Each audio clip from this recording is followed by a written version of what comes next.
ನಾನು ಹೇಳ್ತಾ ಇದ್ದೆ, ಕೆಲವೊಂದು ಕಡೆಗೆ ಧೋ ಅಂತ ಮಳೆ ಸುರಿತಾ ಇದೆ, ಇನ್ನು ಕೆಲವೊಂದು ಕಡೆಗೆ ಒಂದು ಹನಿ ನೀರಿಲ್ಲ. ರಾಯಚೂರಿನಲ್ಲಿ ಒಂದು ಲೆಕ್ಕದಲ್ಲಿ ಬರಗಾಲ ಆವರಿಸ್ಬಿಟ್ಟಿದೆ ಈಗಲೇ. ನಿನ್ನೆ ರೈತರು ಕಂಗಾಲಾಗಿದ್ದಾರೆ. ಸಾಲ ಸೋಲ ಮಾಡಿ ಬಿತ್ತನೆ ಮಾಡಿದ್ರು, ಈಗ ನೋಡಿ ಪಾಪ ಬಾಯಿ ಬಿಡ್ಕೊಳ್ಳುವಂಥ ಸ್ಥಿತಿ. ಯಾರು ಕೇಳಬೇಕು ಅವರ ಗೋಳಾಟವನ್ನು? ಸಾಲ ಬಾಧೆ ಎಷ್ಟರ ಮಟ್ಟಿಗೆ ಆಗಿದೆ ಅಂತಂದರೆ ಊರು ಬಿಡ್ತಾ ಇದ್ದಾರೆ ರೈತರು, ಗುಳೆ ಹೋಗ್ತಾ ಇದ್ದಾರೆ ರೈತರು. ಖುದ್ದು ಶಾಸಕ ಮಾನಪ್ಪ ವಜ್ಜಲ್ ಇದಕ್ಕೆ ಸಂಬಂಧಪಟ್ಟಂಗೆ ಮಾತಾಡಿದ್ದಾರೆ. ವರ್ಷಕ್ಕೆ 65,000 ಜನ ಗುಳೆ ಹೋಗ್ತಾರೆ.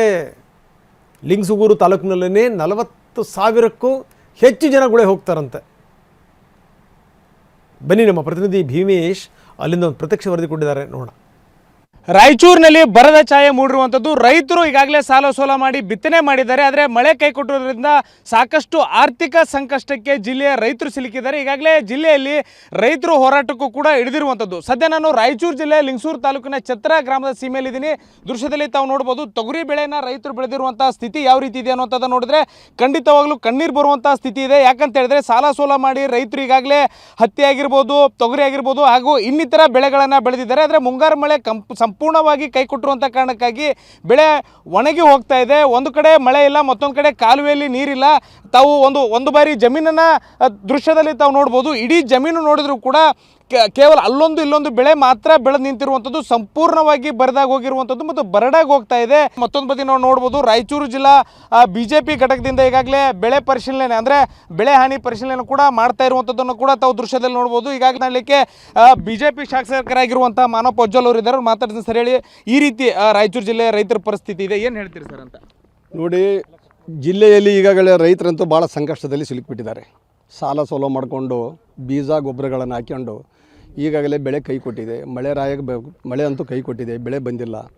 ರೈತ ಭಾಳ ಸಂಕಷ್ಟದಲ್ಲಿ ಸಿಲುಕಿಬಿಟ್ಟಿದ್ದಾನೆ. ಈಗ ನಾವು ಮನವಿ ಮಾಡ್ಕೊಂಡಿದ್ದೀವಿ. ಕಲಬುರಗಿಯಲ್ಲಿ ಸಭೆ ಕರೆದಾಗ ಮುಖ್ಯಮಂತ್ರಿಗಳಲ್ಲಿ ಮನವಿ ಮಾಡ್ಕೊಂಡಿದ್ವಿ, ಬರಗಾಲ ಘೋಷಣೆ ಮಾಡಿರಿ, ಆದಷ್ಟು ಬೇಗನೆ ಇಲ್ಲಿ ಕೂಲಿಗಳನ್ನು ಪ್ರಾರಂಭ ಮಾಡ್ತಕ್ಕಂಥದ್ದಕ್ಕೆ ಕೆಲಸ ಕಾಮಗಾರಿಗಳನ್ನು ಘೋಷಣೆ ಮಾಡಿರಿ, ಹಣ ಬಿಡುಗಡೆ ಮಾಡಿರಿ, ಮತ್ತು ರೈತರ ಸಾಲ ಮನ್ನಾ ಮಾಡಿರಿ ಅಂತಕ್ಕಂಥದ್ದನ್ನು ನಾವು ಈಗಾಗಲೇ ಬೇಡಿಕೆ ಇಟ್ಟಿದ್ದೀವಿ.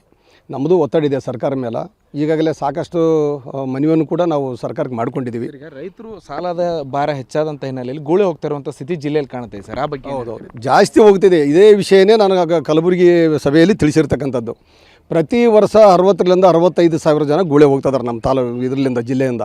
ಲಿಂಗಸೂರು ತಾಲೂಕದಲ್ಲಿ ಅಷ್ಟೇ 40,000 ಜನ ಗುಳೆ ಹೋಗ್ತಕ್ಕಂಥದ್ದು ಪ್ರತಿ ವರ್ಷ. ಆದರೆ ಈ ವರ್ಷ ಇನ್ನೂ ಜಾಸ್ತಿ ಆಗುತ್ತೆ.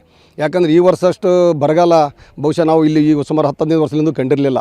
ಅಂಥ ಬರಗಾಲ ಈ ಸಲ ಸೃಷ್ಟಿಯಾಗಿರ್ತಕ್ಕಂಥದ್ದು. ಸರ್ಕಾರಕ್ಕೆ ನಾವು ಮನವಿ ಮಾಡ್ಕೊತೀನಿ, ಮುಖ್ಯಮಂತ್ರಿಗಳಿಗೆ ಆದಷ್ಟು ಬೇಗನೆ ಬರಗಾಲ ಘೋಷಣೆ ಮಾಡಿ ಇಲ್ಲಿರ್ತಕ್ಕಂಥ ರೈತರ ಸಾಲ ಮನ್ನಾ ಮಾಡಿ ರೈತರಿಗೆ ಪರಿಹಾರ ಕೊಡ್ತಕ್ಕಂಥ ವ್ಯವಸ್ಥೆ ಆಗಬೇಕು. ಮತ್ತು ಕುಡಿ ನೀರಿನ ವ್ಯವಸ್ಥೆ ಈಗಾಗಲೇ ಭಾಳಷ್ಟು ಹದಗೆಟ್ಟಿದೆ, ಅಂತರ್ಜಲ ಕುಸಿದು ಹೋಗಿದೆ ಮಳೆ ಬರಲಿಂದಾಗಿ. ಆದಷ್ಟು ಬೇಗನೆ ಹಳ್ಳಿಗಳಲ್ಲಿ, ಪಟ್ಟಣಗಳಲ್ಲಿ ಕುಡಿ ನೀರಿನ ವ್ಯವಸ್ಥೆ ಮಾಡಬೇಕು ಅಂತಕ್ಕಂಥದ್ದು ಸರ್ಕಾರ ಮೇಲೆ ಒತ್ತಡವನ್ನು ಆಗ್ತದೆ. ಇದು ಲಿಂಗಸೂರು ಶಾಸಕರಾಗಿರುವಂತಹ ಮಾನಪ್ಪ ವಜ್ಜಲ್ ಅವರು ಹೇಳ್ತಾ ಇರುವಂಥದ್ದು. ಕ್ಯಾಮ್ರಾ ಪರ್ಸನ್ ವಾಸುದೇವ್ ಜೊತೆ ಭೀಮೇಶ್ ಪೂಜಾರ್, TV9 ರಾಯಚೂರು.